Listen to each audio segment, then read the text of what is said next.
Can you hear the scream? So sweet. Yes, scream for me. I expected more. Kill the boss now. You're not as idiot as I thought. Finally a good answer. It's about time. Let's get back to it. That was too easy.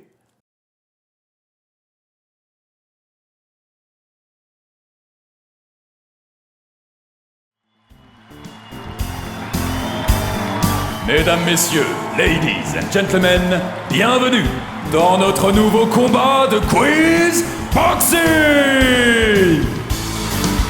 Nous procédons à la fermeture de l'arène.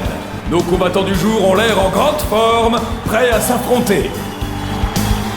Quelques rappels des règles. Le combat nécessite habileté d'esprit, logique et stratégie. Tout contact physique entre les adversaires est interdit, y compris morsure, coup de tête et tirage de cheveux. Il s'agira pour chacun d'affronter ses propres émotions. Round 5. Fight. Nouveau round, nouvelle ambiance. Les combattants vont cette fois devoir répondre à des questions en trouvant la bonne valeur. Celle-ci peut être un prix, un âge ou une quantité. Ils vont utiliser leur buzzer de gauche pour diminuer la proposition s'affichant sur leur écran ou le buzzer de droite pour la faire augmenter. Le combattant le plus proche de la bonne réponse remportera 3 points, le second 2 points et le troisième 1 point. Les combattants les plus éloignés de la solution ne remporteront pas de points. Attention, préparez-vous, fight!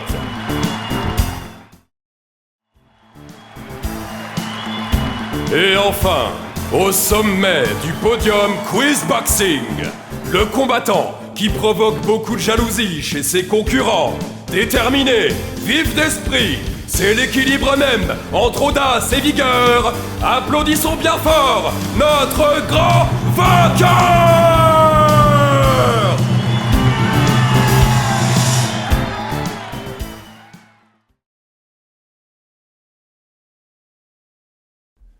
Bienvenue à la maison, chers amis. Vous êtes ici emprisonnés dans mon antre, et vous allez me dire, mais qu'est-ce qu'on fait ici? Vous n'avez pas une petite idée? Eh bien, j'ai besoin de viande fraîche. J'aime la viande fraîche. Êtes-vous frais, mes chers amis? Passons un pacte. Dans mon extrême générosité, je vous donne la possibilité de gagner votre liberté. Vous avez 60 minutes, et pas une de plus. Alors ne perdez pas votre temps, et peut-être à tout à l'heure.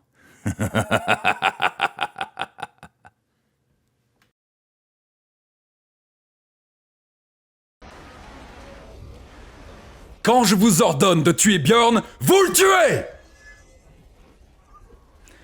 Il y a une chose que vous devez comprendre. Björn n'est pas votre ami.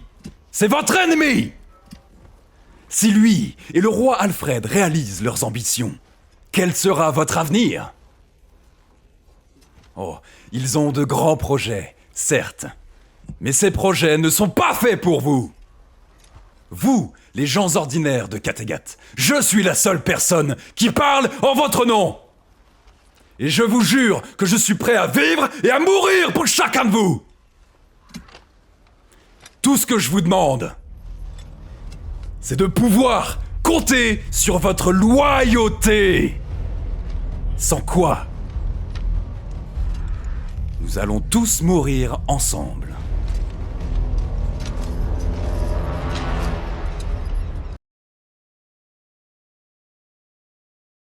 Les tueurs en série ont souvent un point commun. On observe que le point de départ de nombreux criminels est la cruauté sur les animaux. Voici quelques exemples. Jeffrey Dahmer. C'est un tueur en série américain surnommé le cannibale de Milwaukee. Il a avoué avoir assassiné 17 jeunes hommes gays entre 1978 et 1991, pour la plupart issus de la communauté afro-américaine.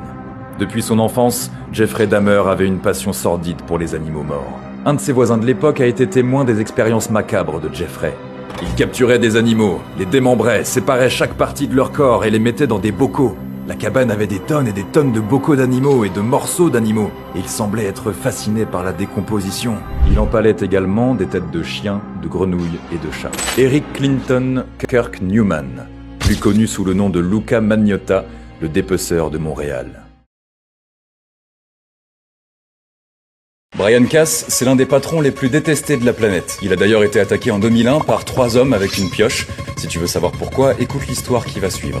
Depuis 1988, Brian Cass est le directeur général de HLS, l'un des plus grands laboratoires de vivisection au monde. L'entreprise est née en Angleterre en 1951, plus précisément à Huntington, d'où son nom Huntington Life Sciences. Elle possède 2 laboratoires au Royaume-Uni et 1 aux États-Unis. Et le moins qu'on puisse dire, c'est que les animaux là-bas sont pas vraiment considérés comme des animaux de compagnie.